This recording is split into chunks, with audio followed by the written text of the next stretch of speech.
depuis le début de ce culte, en participant de cette très belle introduction au culte, en chantant avec vous, en priant avec vous, je me suis senti en sécurité. Une ambiance de paix. Et lorsque nous voyons tout ce qui se passe autour du monde, maintenant, ce n'était pas hier, maintenant, les bouleversements que nous voyons, les nouvelles à la télé et tout ce qui se passe, trouver un endroit sûr, trouver un endroit pour se sentir en paix, en sécurité, aimé, c'est un miracle. Chaque église locale qui se réunit au nom du Christ pour briser cette façon folle de vivre que le monde insiste en continuer à mener, trouver un endroit comme celui-ci, là, maintenant, c'est un miracle. Ce miracle, nous l'avons chanté, nous l'avons prié.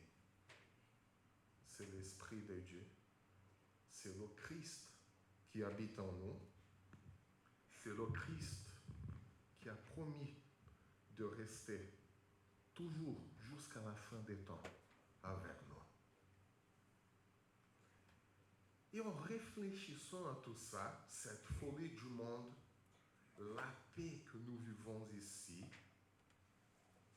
cette ambiance d'amour, de paix, pas parfait, mais en harmonie, les uns avec les autres, nous tous avec le Seigneur, dû à l'œuvre du Christ, dû à la présence du Saint-Esprit en nous, on s'interroge, ok, c'est grâce au Christ, mais pourquoi Christ a dû venir en chair? Et là, je me rends compte, Mika, que j'ai... Ah non, je vais être là. Merci beaucoup, Mika. Ça nous interroge quand même. Pourquoi le Christ a dû venir en chair pour que tout ça se réalise, pour que tout ça ait lieu? Pourquoi l'incarnation est-elle nécessaire? Dieu n'aurait-il pas pu proclamer son pardon par la bouche d'un prophète ou simplement nous demander de croire en ce pardon pour être sauvés? Ce serait possible. Même sans l'incarnation de Jésus, nous aurions pu garder notre foi en Dieu qui pardonne et reconnaître Jésus comme Dieu éternel. Pourtant, Dieu a choisi de s'incarner et de devenir homme. Pourquoi ce choix? En quoi cela transforme-t-il notre vie, notre foi et notre salut? C'est pourquoi je vous invite à lire le texte de la lettre aux Hébreux, chapitre 2. On va lire du verset 9 au verset 18. Hébreux 2, du verset 9 au verset 18. Hébreux 2, 9 à 18.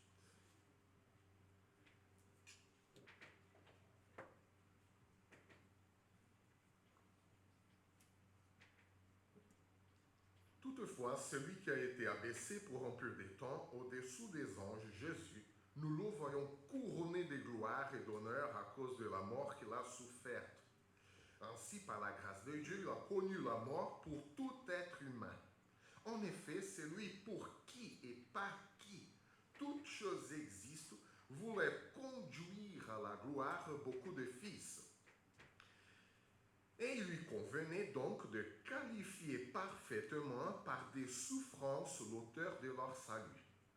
De fait, c'est lui qui procure la sainteté, et ceux qui en bénéficient ont tous une seule et même origine. C'est pourquoi il n'a pas honte de les appeler ses frères lorsqu'il dit « J'annoncerai ton nom à mes frères, je te célébrerai au milieu de l'assemblée. » Et encore, je me confierai en lui. Et enfin, me voici, moi et les enfants que Dieu m'a donnés. Puisque ces enfants ont en commun la condition humaine, lui-même l'a aussi partagé de façon similaire. Ainsi, par sa mort, il a pu rendre impuissant celui qui exerçait le pouvoir de la mort, c'est-à-dire le diable, et libérer tous ceux que la peur de la mort retenait leur vie durant dans leur esclavage. En effet, assurément, ce n'est pas à des anges qu'il vient en aide, mais bien à la descendance d'Abraham.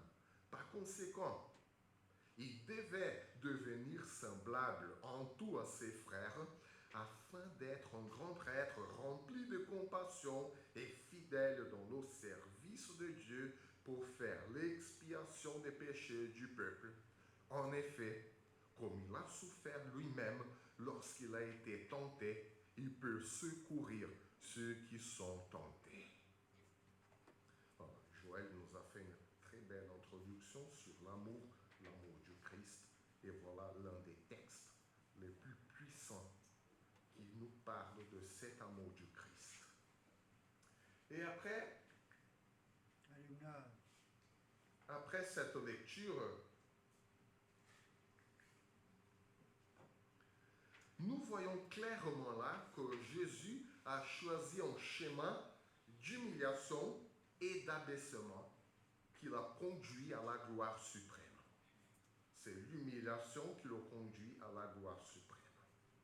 La grandeur du Christ réside justement dans son identification totale, 100%, avec l'humanité déchue à travers la souffrance et la mort qu'il a endurée. Pourquoi a-t-il fait cela? Parce que l'humanité, en choisissant son propre chemin, a connu la souffrance menant à la mort. Ainsi, Christ a décidé de suivre ce même chemin pour nous sauver. Nous avons choisi la mort nous-mêmes et Christ a décidé de faire la même chose. Nous pouvons donc diviser ce texte d'Hébreux 2 où le parcours du Christ de l'humiliation à la gloire en 3 parties.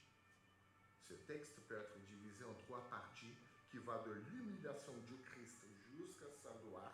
Et ces 3 parties, ces 3 étapes expliquent pourquoi Jésus a choisi de devenir homme pour nous offrir le salut. Et la première étape du chemin de Jésus est justement son entrée dans notre vie. Selon le verset 9. Tout comme aujourd'hui, pour accéder à une autoroute, il faut faire attention. Il faut attendre le bon moment pour le faire. Jésus a agi de la même façon. Jésus a attendu le bon moment et en plus, il est entré dans ce chemin dans les mêmes conditions que tous les autres êtres humains, c'est-à-dire sujets à la mort. Nous constatons ici la condition dans laquelle Jésus est venu au monde. Il a dû s'abaisser lui-même, accepter de souffrir, il a accepté de mourir, tout comme les autres êtres humains. En vérité, la souffrance est une expérience universelle. À l'exception d'Enoch et du prophète Élie, tous les autres êtres humains ont dû affronter la mort. Ainsi, Jésus s'est pleinement identifié à l'humanité en partageant cette réalité commune, la mort. Paradoxalement, c'est précisément à travers sa souffrance et sa mort que Jésus a trouvé l'honneur et la gloire. Selon l'auteur de cette lettre, Jésus a goûté la mort par la grâce de Dieu. Il l'a fait par la grâce de Dieu. Cette grâce divine l'a conduit à la mort et cette même mort qui l'a conduit à la gloire. Jésus a été glorifié par les disciples, par l'Église, justement après sa mort. Puisqu'il a connu la mort, Jésus a été glorifié. Mais comment pouvons-nous saisir pleinement cette vérité? C'est un peu flou quand même. Hein? Pour que Jésus puisse ouvrir le chemin de toute l'humanité, il a dû s'adapter à notre propre condition. Pour entrer dans l'histoire et en changer le cours, il est devenu semblable à sa propre création. Rappelons-nous que Jésus est le Créateur lui-même. Il n'est pas une créature supérieure. Jésus est Dieu lui-même, il est le Créateur lui-même. Mais pendant tout l'Ancien Testament, Dieu ne s'est jamais confondu avec sa création. Dieu s'implique avec sa création. C'est vrai. Dieu façonne le monde avec ses mains. Mais Dieu ne s'est jamais rendu comme sa propre création. Et en Jésus, Dieu devient, se rend comme sa propre création. Une identification totale, suprême, 100%. La temporalité humaine ne peut pas contenir l'infinité de Dieu. Qui de nous peut contenir la grandeur de Dieu? Nous sommes limités, nous sommes finis. Dieu est infini. Dieu est éternel. Comment pouvons-nous saisir et même contenir dans notre temporalité l'infinité de Dieu? Lorsque Jésus est devenu humain, voilà le grand truc de Dieu, si j'ose dire. Lorsque Jésus est devenu humain, il s'est volontairement abaissé, devenant inférieur aux anges et semblable à nous. Lui, le souverain de l'univers, s'est rabaissé. Ce rabaissement l'a conduit à la souffrance et à la mort, comme toute l'humanité. Cependant, cette souffrance et cette mort lui ont apporté la gloire et l'honneur. Mais pourquoi? Parce que nous voyons Jésus vivant aujourd'hui. Nous croyons qu'il est vivant. Même si ce verset affirme qu'il est passé par la mort, comment pouvons-nous voir quelqu'un qui est passé par la mort? C'est parce qu'il est ressuscité. Personne d'autre n'est jamais revenu. Alors que Jésus est le seul à revenir et rester pendant tout le reste. Parce que toutes les autres résurrections dont la Bible nous parle, ils sont morts encore. Les pauvres, ils ont dû mourir 2 fois. Déjà, une seule, c'est difficile. 2, for God's sake. Non, si nous disons, et si nous savons, si nous expérimentons, Jésus est vivant aujourd'hui, c'est justement parce qu'il est ressuscité. Quelqu'un qui est ressuscité a vaincu la mort, est passé par la mort. C'est logique. Hein? Sa résurrection, la résurrection de Jésus montre que la mort n'a pas eu le pouvoir de le retenir. Si quelque chose d'aussi puissant que la mort n'a pas pu retenir Jésus, c'est que Jésus, il est infiniment puissant. S'il est ressuscité, il est encore vivant et nous pouvons le voir expérimenter une vie réelle avec lui tous les jours. L'auteur affirme justement cela. Nous le voyons couronné de gloire et d'honneur. Le terme gloire, nous le savons tous déjà, signifie poids, présence. Jésus a expérimenté la mort, mais il est revenu et aujourd'hui, nous pouvons percevoir sa présence car il est vraiment vivant. Et pour vaincre, et là j'ai oublié de passer. Pour vaincre la mort, Jésus a dû la vivre pleinement. Pour vaincre la mort, il faut l'expérimenter telle qu'elle est. Sinon, c'est de la triche. Jésus n'a pas triché. La mort n'est pas une abstraction philosophique, ni une idéologie lointaine. La mort est une réalité concrète qui touche chaque être humain. Alors, comment Jésus pourrait-il être le sauveur de l'humanité? Comment pourrait-il libérer l'homme de la mort s'ils ne savaient pas ce qu'est la mort. De plus, Dieu est esprit. C'est Jean qui nous le dit. Dieu est esprit. Et en tant que tel, il ne peut ni mourir, ni expérimenter physiquement la mort. C'est pourquoi l'incarnation de Jésus était indispensable pour qu'il puisse expérimenter la mort, la combattre et la vaincre pour nous tous. Et au sommet de tout cela, Jésus a connu la mort par la grâce de Dieu. En d'autres termes, le don de Dieu à toute l'humanité, c'est Jésus. Jésus est la bénédiction de Dieu à toute l'humanité.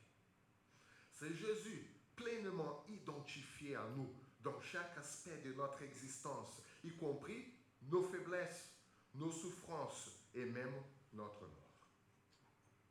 Si nous sommes ici aujourd'hui, c'est grâce à l'abandon volontaire de Jésus et à la grâce de Dieu qui désire sauver l'humanité. Cette grâce qui nous offre la vie éternelle, dont nous commençons à jouir, expérimenter et vivre dès maintenant. Et ce texte parle aussi de la deuxième étape du chemin de Jésus. Du verset 10 au verset 14. Jésus est entré dans l'humanité. Maintenant, comment ça se passe?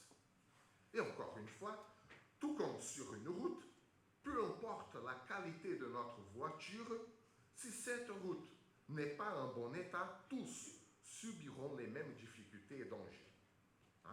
D'ailleurs, sur l'autoroute, nous sommes tous égaux, dans le sens que tous, pauvres, riches, hommes, femmes, peu importe la nationalité, la qualité de la voiture, nous sommes tous soumis au code de la route. Si on va l'obéir ou non, c'est une autre question. Mais nous sommes tous soumis à ce code de la route. Et maintenant, même au Brésil, je conduis comme un Français. C'est-à-dire, je roule toujours à droite. Parce qu'au Brésil, si nous sommes à 120, là-bas c'est 120, le max. Si nous sommes à 120 max, nous avons le droit de rester sur la gauche. Parce que celui qui vient à plus de 120, c'est lui hors la loi. Et nous sommes dans la loi, 120. Sauf si c'est police, pompier, là, c'est une autre chose. Mais bon. Mais qu'est-ce que tout cela a à voir avec l'incarnation de Jésus et notre salut? Ce passage nous éclaire sur l'adaptation parfaite de Jésus à sa propre création. Tout comme je me suis adapté au code de la route en France. Donc, Jésus et son adaptation parfaite à sa propre création et sur les expériences communes à tous les êtres humains. En effet, quel que soit notre lieu de naissance, notre statut social, économique, nous partageons tous la même condition existentielle, une vie marquée par la souffrance due au péché, par l'inévitable fin qu'est la mort. Et Jésus a donc embrassé pleinement la vie humaine, endurant les mêmes épreuves que nous tous. Ainsi, l'auteur de cette lettre affirme au verset 10 que Jésus a été rendu parfait en accomplissant totalement son œuvre. Il est allé jusqu'au bout pour sauver l'humanité. De plus, l'auteur souligne que Jésus, en tant qu'homme, et tous ceux qui recherchent la sanctification partagent la même origine, c'est-à-dire Dieu. Cela atteste non seulement de la divinité de Jésus, mais aussi de son humanité. Et pourquoi? Parce que l'auteur dit que Jésus appelle tous les autres frères. Jésus en est même fier et il n'a pas honte de les désigner ainsi. Voilà la bonne nouvelle pour nous tous. Jésus est fier de vous. Jésus est fier de nous.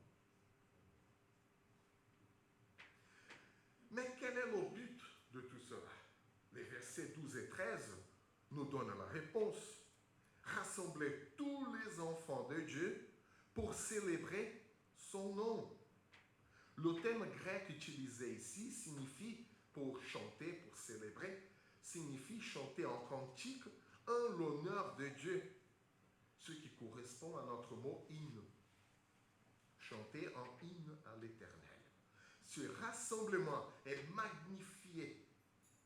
Il est rendu puissant par la présence du Christ et de ses frères devant le Dieu souverain. Jésus est là avec nous et nous sommes là tous rassemblés au nom du Christ et nous sommes tous là devant ce Dieu souverain. Et c'est Jésus même qui dit, mais voici moi et les enfants que Dieu m'a donnés. Voilà ce que Jésus dit de nous là maintenant. Et pourquoi Christ peut-il rassembler avec lui ses frères devant Dieu?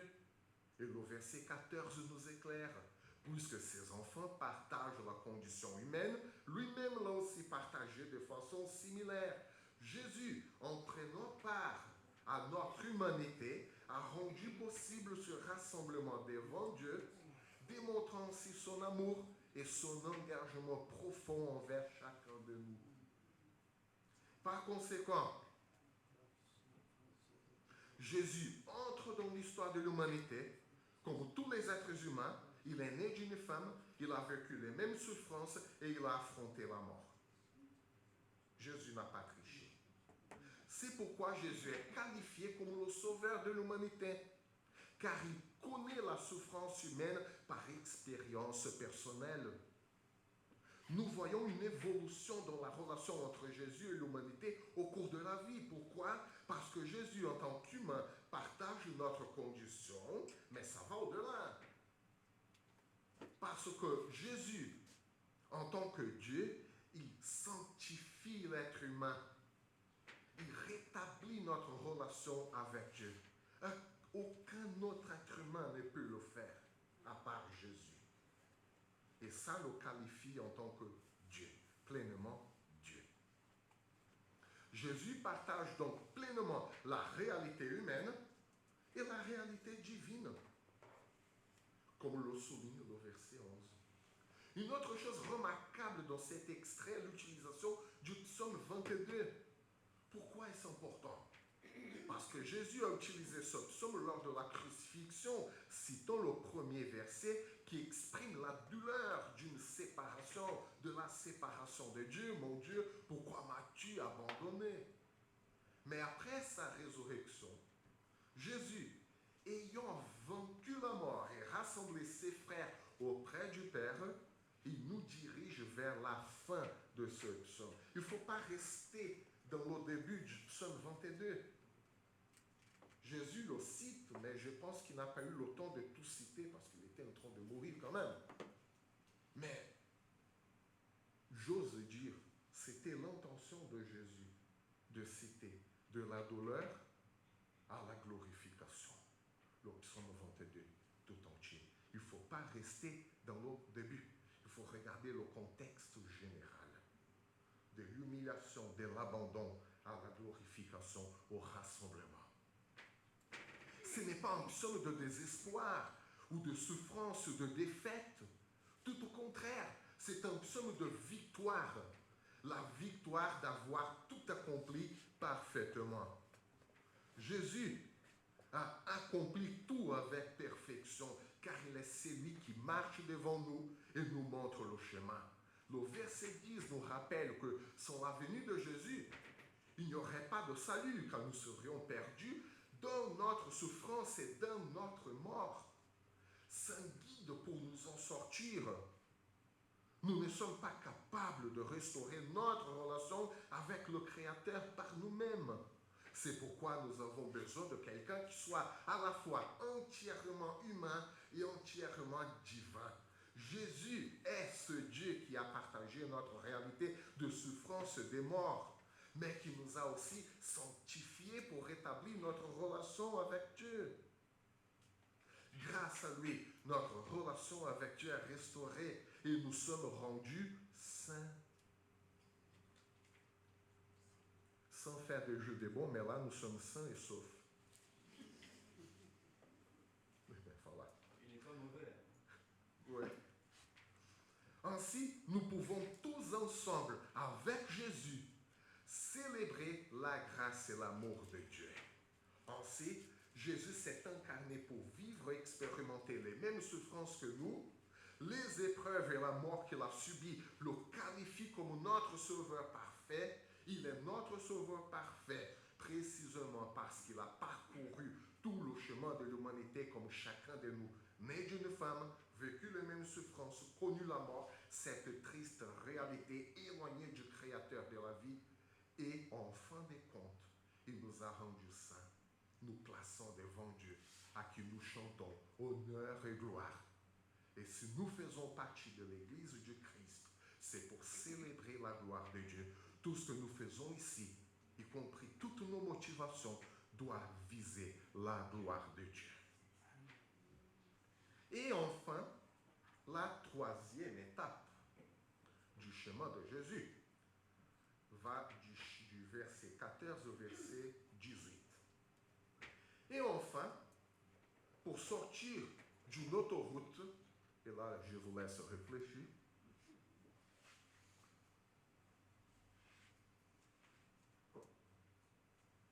pour sortir d'une autoroute, si on a respecté toutes les consignes de sécurité, on pourra la quitter convenablement. Si on a vu tous les panneaux et tout, c'est bon. On met le clignotant, s'il vous plaît. On pourra la quitter convenablement. Tu me rejoins, Manu. Oui. On ne peut pas deviner qu'est-ce qu'on va faire. Ainsi, s'il faut faire attention pour entrer sur une route, il faut agir de la même façon pour en sortir. Et au verset 9, l'auteur nous montre que la venue de Jésus dans ce monde n'est pas un simple hasard. Il est bien entré dans la route des êtres humains. Il commence à nous décrire comment Jésus s'est abaissé avant de mentionner immédiatement sa mort. Et cette structure, cette façon d'écrire de l'auteur de cette épître n'est pas fortuite, ce n'est pas hasardeuse, elle est répétée à la fin aussi de notre passage. Il répète la même structure. Il y a un but. L'auteur a une intention en faisant ça. Le verset 14 nous rappelle comment Jésus a partagé pleinement notre condition humaine avant de parler de sa mort. Il y a une entrée et une sortie claire. Jésus entre dans notre humanité, la partage jusqu'à la mort, et c'est là que commence le véritable parcours de notre foi. Mais que trouve-t-on au cœur de ce texte? Le chemin de la sanctification et notre identification de Jésus comme frère de Jésus. La sortie de Jésus de l'humanité nous permet, si Jésus s'est identifié à nous, lorsque Jésus sort de la même route par la mort et la résurrection, là c'est à nous de nous identifier avec Jésus. Jésus s'identifie à nous dans son entrée et dans sa sortie, c'est nous que nous identifions à lui, parce qu'il nous a sanctifiés. Parce qu'il nous appelle frères quand même. Jésus partage chaque aspect de l'existence humaine. Cependant, la mort n'est pas une fin en soi, tout comme la mort de Jésus. La mort n'est pas la fin, ce n'est pas la fin de tout, non. En réalité, la mort a eu pour effet de neutraliser le diable. C'est ça le but. Neutraliser le diable, notre ennemi. On ne parle pas beaucoup du diable, mais bon, il est là, il existe, il faut en parler. Jésus a rendu le diable inopérant.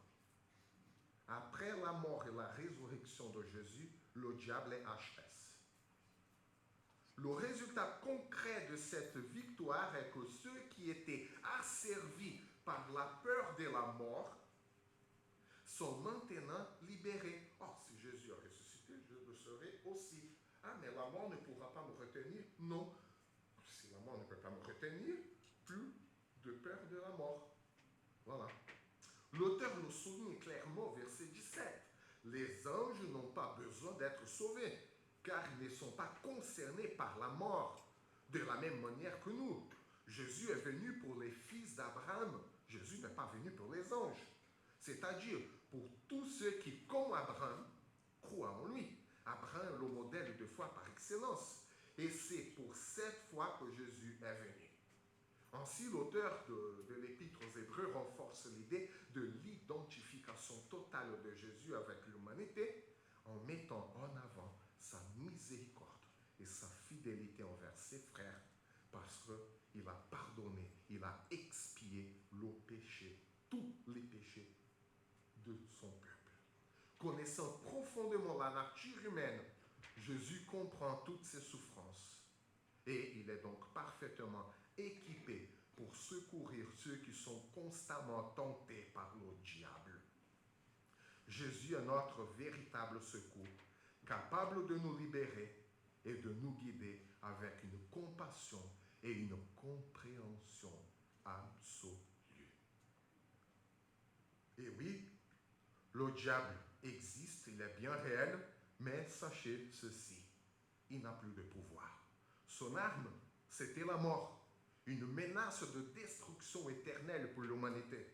Cependant, après la mort et la résurrection de Jésus, la mort a été vaincue. Jésus a désamorcé le diable et ses menaces, rendant son pouvoir nul. En utilisant la mort pour détruire la mort, Jésus n'a pas simplement émis un décret de pardon vide. Non. Jésus il a tué ceux qui nous menaçaient physiquement, parce que Jésus est mort physiquement. Donc, ce n'est pas un pardon de parole, c'est une action, un pardon-action. Ce n'est pas un émis, un décret de pardon vide. Voilà, je te pardonne et tout comme ça. Non. Le pardon qu'il offre est profond et coûteux. Il a dû se sacrifier, il a dû s'incarner, il a dû vivre parmi nous pour que le pardon de Dieu devienne tangible, observable et vivable. Vivable, ça existe. Le pardon n'est pas une idée abstraite ou un simple sentiment. Ce n'est pas un sentiment. Ah, je sens que non. C'est une action concrète, ancrée dans le temps et dans l'espace. Pourquoi Jésus peut-il offrir ce pardon? Parce qu'en s'incarnant, il a vécu notre condition humaine, il a éprouvé nos souffrances et il a compris notre drame. Jésus comprend notre drame. Il nous voit avec compassion, un regard empreint de bienveillance envers les affligés et les pécheurs. Mais cette compassion n'est pas un simple sentiment non plus. Elle est aussi liée à la fidélité de Jésus envers les promesses de Dieu. Dieu a promis de sauver un peuple. Et Dieu, puisque personne d'autre peut obliger Dieu à faire quoi que ce soit, Dieu s'est obligé lui-même à accomplir ses promesses. Ça s'appelle la fidélité de Dieu. Et si Jésus a fait ça, ce n'est pas par un simple sentiment de compassion, mais c'est par l'obéissance sur la fidélité de Dieu. Parce que malgré nous, Dieu s'est engagé à nous sauver, à nous rassembler, à nous racheter. Nous savons, fidélité, foi, signifie rester ferme. Ainsi, même à travers la souffrance et la mort, Jésus est resté ferme, Jésus est resté fidèle au plan de salut de Dieu. Au bout d'un moment, dans sa souffrance humaine, Jésus, Seigneur, tu veux que je ne veux pas tellement ça, mais que ta volonté soit faite. Voilà la fidélité. Jésus est resté ferme dans son plan de salut. Ainsi, le pardon, la miséricorde, la grâce, la bienveillance de Dieu envers nous, c'est beaucoup plus qu'un sentiment. C'est une décision. Ainsi, dans la rencontre de la nature humaine et divine, Jésus a non seulement manifesté la miséricorde envers les pécheurs, mais il a aussi accompli la fidélité divine. Il a ainsi effacé les péchés et a ouvert le chemin du pardon pour tous. Jésus a accompli là une double victoire pour nous. Double victoire. Jésus, on dit Léon Marchand, il a gagné 4 médailles d'or. C'est vraiment génial. Mais là, Jésus, il a accompli aussi une double victoire pour nous, et des victoires éternelles. Il a effacé le péché et il a anéanti la mort. Les deux choses qui menaçaient l'humanité, depuis la Genèse 3, Jésus, d'une pierre deux coups, il a anéanti le péché, il a tué la mort. La mort, résultat direct du péché humain, était notre triste héritage.